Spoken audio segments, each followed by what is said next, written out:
тема сегодняшней нашей среды сейчас непосредственно на экране, следствие в России.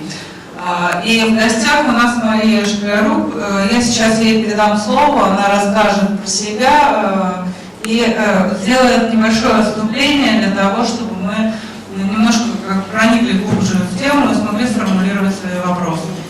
Фактически реальных мер пресечения длит, подписка о деятельности, заключение под стражу. И как нам решать ситуацию в вопросе, когда речь идет об убийстве? Очень сложно иногда в ПК даже обосновать. Вот человек первый раз, предположим, вот конфликт у него все время был с женой, он возьмет другую ситуацию, жил, и все время был конфликт с мужем, он ее там побивал, еще что-то, в итоге она не выдержала, он в 10-м году жизни зарезана. Поэтому он ей всю жизнь отправлял. Вот она теперь стоит, вместо работы, она хорошо, у нее не было никаких преступлений. Все понятно, что она больше никакого преступления совершать не будет. Вот она сделала это одно. Вот фактически в этой ситуации даже нет оснований для заключения под стражу. Вообще никаких тяжестей совершенного преступления не оснований для заключения под стражу. Вот. А она, как будто, понятно, готова в тюрьму. Да, потому что если скрыться вот в этой ситуации. И она все признает, все рассказывает. Да, я готова в тюрьму, говорит она. Просто если она начнет отбывать, условно говоря, если арестуют, заключать под стражу сейчас, через 8 месяцев, ей там назначат 8 лет лишения свободы, 8 месяцев у нее уже будет отбыто. Это вот у него мотив, например, а мы вот сидим и не знаем, что написать в этой ситуации, потому что действительно никаких вот скрываться она не собирается, в общем, никого больше убивать не пойдет, воровать не пойдет. Вот, например, это достаточно забавная ситуация, но не знаешь, что у меня была один раз такая ситуация, я, в общем, очень долго придумывала, чем обосновать вообще, что ее надо взять под стражу. Придумали? По-моему, да. Но бывает и обратное. Были случаи, когда оставляла, была пожилая женщина, оставили ее на свободе, в общем, было абсолютно тоже понятно, что ничего больше она не совершит, он ее там 30 лет изводил, но ей, кстати, дали условно, 8 на 5 лет лишения свободы условно, и, в общем, так она дальше ездила по свою дачу и ничего больше не совершила. Коррупция вообще очень широкая, да, условно говоря. У нас нет статьи коррупции. У нас есть ряд статей, связанных с совершением должностных преступлений за деньги, а также получением и дачей взятки. Вот то, что, как правило, именно взятка считается таким, да, мы говорим, что в бытовом мнении получение взятки – это коррупция.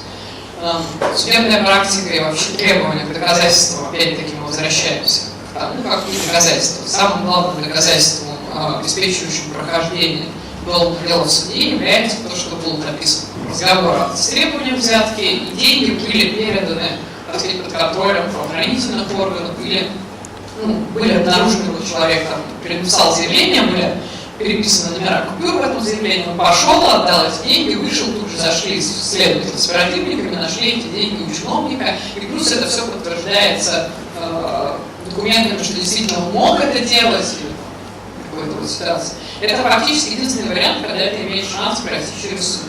Когда человек приходит спустя полгода и говорит, вот я там где-то дал взятку в 100 тысяч там, за тот и тот, это вообще без шансов доказать. То есть даже, может быть, мы готовы поверить, что эта ситуация взятка была, но даже в какой-то ситуации нет выхода, кроме как возбудить дело. Но это дело никогда не уйдет в суд, потому что этих доказательств, которые мы можем собрать, не будет достаточно. Слов человека о том, что ему требовали взятку, недостаточно.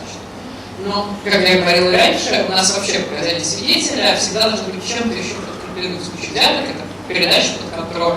Условно говоря, оперативный эксперимент, так называемый, он не всегда так документируется, но по сути. Дежурный адвокат есть в каждой консультации, вот он сегодня дежурит, как это выглядит, звонит следователь, начальник, или просто кому-то, кто знает, что свободен, или, например, ответственному по этому региону за адвокат, скорее, мне нужен нам адвокат. Вот свободного адвоката просто присылают. Адвокат так выписывает ордер. Конечно, он, как правило, спрашивает, как вы хотите заключить соглашение, или что-то минимум, которое обеспечит адвокат, это то, что он вам скажет, как бы, что вот ваши права прочитайте, права прочитайте, они есть в бланке, они понятно написаны, вы можете ими воспользоваться. Говорить, не говорить, лучше решать самому, да, это опять-таки зависит от ситуации. Адвоката проще использовать, чтобы попросить, что, как правило, как вы из них не окажется, выйдете позвонить родственникам, там, что-то передать, вот я там нахожусь, да. Вообще раздражение обязаны уведомлять. Лучше написать кого, там, прошу уведомить, там, брата, телефона такого. Бывает случай, кстати, когда люди просто наоборот не уведомляют родственников. Такое тоже бывает, потом должно быть заявление, иначе все равно следователь будет искать, кому это звонит. Вот. В принципе, вся роль адвоката 51 заключается в том, что он присутствует при допросе и как бы вот гарантирует, что во время допроса ничего незаконного не произойдет. Но по сути это все ограничено тем, что он вообще должен просто писать, что ваши права соблюдены. То есть, что вам зачитали то, что вы подозреваете, вам зачитали, ну, если вы как свидетель, вам зачитали ваши права и записали то, что вы сказали. Это вы в первую очередь проверяете сами, только было записано в протоколе. Надо понимать, что подпись, когда на протоколе допроса есть подпись обвиняемого, подозреваемого или свидетеля, подпись следователя, подпись защитника, 99,9, что этот протокол будет признан, вот как в нем написано, так, то есть нельзя говорить о том, что меня там били во время допроса, что-то, просто адвокат своей подписью фиксирует, что ваши права в том объеме, как они должны быть на допросе, были соблюдены.